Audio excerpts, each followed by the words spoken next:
Bonjour tout le monde, j'espère que vous allez bien. Aujourd'hui dans cette vidéo, on va parler de l'encapsulation en C++, qui est l'un des principes fondamentaux de la programmation orientée objet en C++. Je commence tout d'abord par vous présenter une définition de l'encapsulation avant de passer à des exemples et voir comment peut-on appliquer ce concept-là dans la pratique. Voilà, je vais pas écrire au fur et à mesure de l'enregistrement de la vidéo parce que la vidéo ça sera longue. Alors, l'encapsulation, c'est une technique de programmation orientée objet. Les méthodes sont regroupées dans une classe. Voyez l'exemple suivant. C'est ça la structure de notre classe. Tout en renseignant l'accès direct aux données grâce à des niveaux d'accès. Private, protected, public. Donc, lorsque vous implémentez une classe, vous avez bien évidemment des attributs, bien des propriétés à mettre à l'intérieur de votre classe. Ces attributs-là peuvent avoir des niveaux d'accès différents. Ça peut être private, protected ou bien public. Donc vous êtes responsable du choix de la visibilité de vos données. Regardez le but de l'encapsulation, c'est protéger les données sensibles. Si vous avez des données sensibles, vous devez les protéger en leur attribuant une visibilité soit private, soit protected et contrôler leur accès via des méthodes spécifiques. C'est-à-dire ceux à l'extérieur de cette classe qui peuvent accéder à ces attributs private, ils ne vont pas accéder directement en faisant par exemple le nom de votre classe, point, le nom de votre attribut. Non.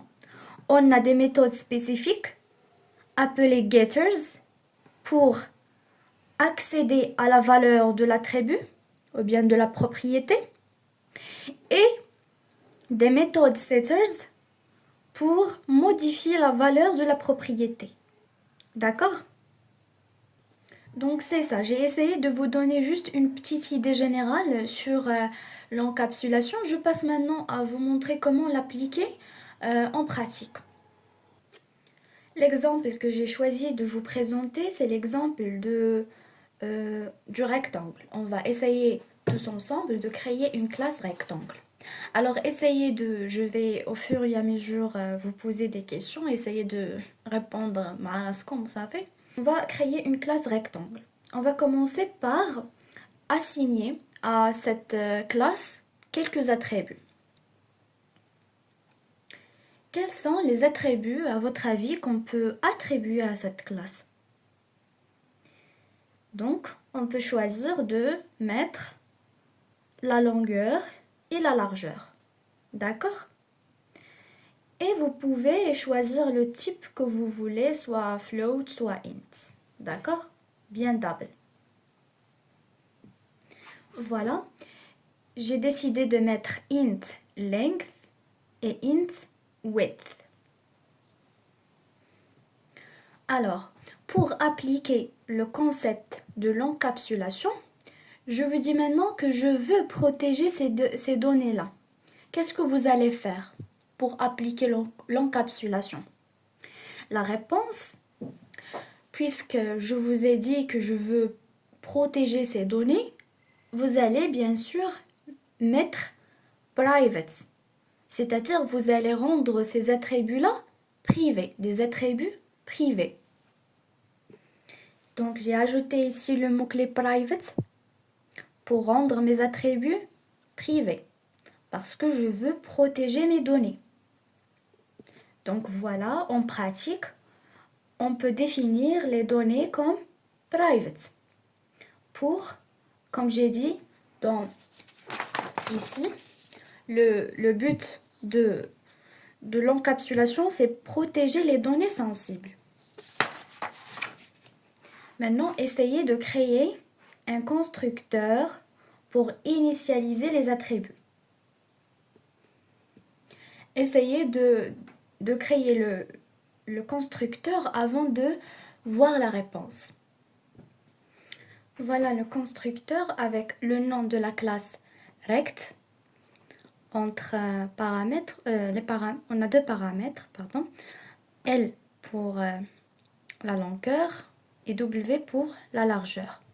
Ici, on a fait appel à deux méthodes. Ces deux méthodes, on va les implémenter dans les lignes de code à venir ils sont responsables de modifier la largeur et la longueur du rectangle parce que dans le programme principal, si je veux créer un rectangle et l'initialiser, j'écris comme ça. Le nom de la classe rectangle, puis le nom de l'objet. Et entre parenthèses, on met les valeurs des propriétés, les arguments. C'est-à-dire 5 pour length et 3 pour width. D'accord? Et voilà, donc pour appliquer le concept d'encapsulation, qu'est-ce qu'il me manque de faire? Qu'est-ce qui me manque de faire? Bien sûr, je dois mettre un mot-clé public au-dessus du constructeur. Maintenant, on va passer à créer ces deux méthodes, setLength et setWidth. On a dit que ces deux méthodes sont responsables de mettre à jour les valeurs de length et width des rectangles qu'on va créer dans le programme principal. Vu que j'ai déclaré ces attributs-là comme privés, au cas où quelqu'un veut changer ces valeurs-là, il ne peut pas accéder à ces attributs directement, mais il doit utiliser ces méthodes publiques. Et c'est ce qu'on a dit ici. Contrôler leur accès via des méthodes spécifiques, getters and setters. Maintenant, je vous demande d'essayer d'implémenter la méthode publique pour définir la valeur de l'attribut length, c'est-à-dire setLength. Essayez de créer cette méthode-là avec une vérification sur le length. La longueur doit être supérieure à 0, d'accord? Avant de modifier la valeur, ou bien avant de la définir. C'est-à-dire, ici, vous allez mettre une petite validation à l'intérieur de votre méthode setLength. Vous n'allez pas mettre directement length reçoit la nouvelle valeur. Non, parce que au cas où un utilisateur veut attribuer une valeur négative à la valeur de la longueur, on doit lui afficher une erreur, que c'est pas possible. Donc vous allez mettre cette petite vérification à l'intérieur de votre méthode setLength. Essayez de la créer avant de voir la réponse. Et voilà notre méthode. Cette méthode setLength, c'est une méthode publique. Pourquoi? Parce qu'on a ici, mis ici le mot-clé public. Voilà. Le type de retour de cette méthode est void. Il ne retourne rien. Le nom de la méthode setLength, il prend en paramètre une longueur de type int. Il doit être de type int parce que notre propriété ici est de type int. C'est bon? Ensuite, ici on fait une petite vérification sur le L, la longueur donnée par l'utilisateur. S'il est supérieur à 0, on va faire l'affectation, c'est-à-dire length de notre classe reçoit la longueur donnée par l'utilisateur. Sinon, else, au cas où l'utilisateur a saisi une valeur qui est inférieure ou égale à 0, on va lui afficher un message d'erreur en disant la longueur doit être positive. Et c'est tout. Faites la même chose et essayez de créer la méthode setWidth. Et voilà, le type de retour de la méthode c'est void parce qu'il ne retourne rien. Avec le nom de la méthode, en paramètre, il prend paramètre la valeur de la largeur. Après, on fait une petite vérification. Si la largeur est supérieure à 0, on fait l'affectation normale. Width reçoit W, la valeur saisie par l'utilisateur. Sinon, on affiche un message d'erreur en disant que la largeur doit être positive. Alors, ce qu'on a vu jusqu'à maintenant, c'est la déclaration des attributs, les maîtres privés, après le constructeur qui doit être public, ainsi que les setters, pour mettre à jour et définir les valeurs des propriétés set width et set length. Qu'est-ce qu'il nous reste maintenant à faire? Il nous reste à faire les méthodes getters, ce qu'on a dit ici.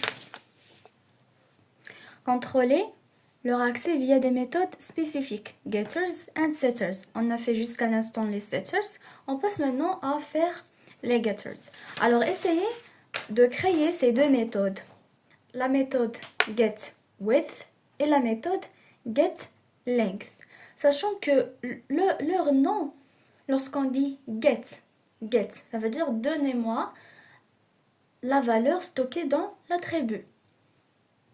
Alors, essayez de faire ça par vous-même avant de voir la réponse. Et voilà. La première méthode getLength, c'est une méthode qui retourne la longueur du rectangle. Son type de retour, c'est int, parce qu'il retourne une valeur de type entier. Donc, pour avoir la valeur de length, on fait getLength et on retourne tout simplement la valeur de la longueur, la valeur stockée dans l'attribut length. De même pour le width, type de retour int parce qu'il retourne une valeur de type entier. Par exemple, dans le programme principal, si vous initialisez un rectangle avec 5 de longueur et 3 de largeur, si vous voulez accéder à ces valeurs, par exemple, vous voulez accéder à la valeur 5, vous n'êtes pas capable d'écrire rect.length parce que length est privé. C'est pourquoi l'importance de l'encapsulation. On crée des méthodes getters pour obtenir et accéder aux valeurs de nos attributs. Alors, maintenant, je vous demande d'écrire une méthode qui permet de calculer l'aire du rectangle. Essayez par vous-même avant de voir la réponse. Voilà notre méthode qui calcule l'aire du rectangle. Le type de retour, c'est entier parce qu'il retourne une valeur de type entier, length, la largeur fois la hauteur. Vous voyez ce que j'ai fait? Au début, je vous ai donné une petite définition de l'encapsulation et son but. Et on a vu tout ce qu'on a dit au début dans notre exemple. Sauf que bien sûr, ici, la visibilité de vos attributs, ça dépend de votre logique. Si vous avez des attributs à mettre en privé, vous les faites en privé. Si vous avez des données à mettre protected, vous les mettez protected. Et si vous avez des données qui sont publiques, vous pouvez les mettre publiques. En utilisant les mots-clés, ici private, protected et public avant chaque donnée. Il faut savoir bien sûr que si vous mettez un attribut comme un attribut privé, vous devez créer les méthodes getters and setters. Sinon, les données publiques sont accédées par tout à l'extérieur de la classe. Est-ce que vous avez pu maintenant voir l'encapsulation en pratique? Donc, les données sont souvent définies comme private. D'accord? Et les méthodes publiques, getters and setters, permettent d'accéder, de modifier ces données de manière contrôlée. Ce que je vais faire maintenant, je vais vous ajouter la partie du programme principal pour faire appel aux méthodes qu'on a tout à l'heure créées. voici un petit programme principal. Au début, on crée un objet de la classe rectangle avec l'initialisation des attributs 5 et 3. Pour accéder aux attributs via les méthodes, pour accéder aux attributs, on doit utiliser les méthodes publiques getters pour accéder. Ça veut dire pour obtenir les valeurs, ces valeurs-là. Pour obtenir ces valeurs-là, on doit utiliser les méthodes publiques getters, surtout ici dans l'exemple que j'ai choisi de vous présenter. Alors, la longueur, pour accéder à la longueur du rectangle, on met rect.getLength. Et de même pour la largeur, rect.getWidth. Et pour obtenir l'aire du rectangle, on fait appel à la dernière méthode qu'on a créée, area, rect.area. C'est tout pour cette vidéo, à la prochaine.